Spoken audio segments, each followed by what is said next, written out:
आजच्या व्हिडिओमध्ये आपण बघणार आहोत कुंभकोणम मधील नागेश्वर मंदिर। कावेरी नदीच्या तीरावर असलेले हे मंदिर भगवान शिवाला समर्पित असून शिवाला येथे नागांचा राजा म्हणून पूजले जाते।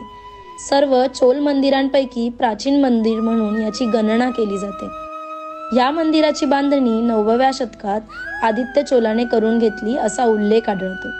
या मंदिराची अशी आख्यायिका सांगितली जाते की जेव्हा नाग आदिशेष पृथ्वीच्या भाराखाली दबलेला होता त्या काळात त्याने कुवीवनम येथे तपश्चर्या केल्यानंतर पार्वतीने प्रसन्न होऊन त्याला शक्तीचा आशीर्वाद दिला, म्हणून मंदिरातल्या जलाशयाला नागतीर्थम म्हटले जाते। तसेच हे मंदिर राहूच्या मंदिरासाठी प्रसिद्ध आहे।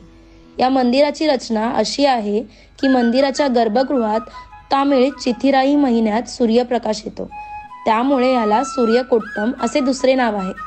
या मंदिराच्या भिंतींवर आपल्याला अनेक शिलालेख पाहायला मिळतात। तसेच ऐरावतेश्वर मंदिराप्रमाणे या मंदिरावर घोडा आणि चाक असा रथ पाहायला मिळतो।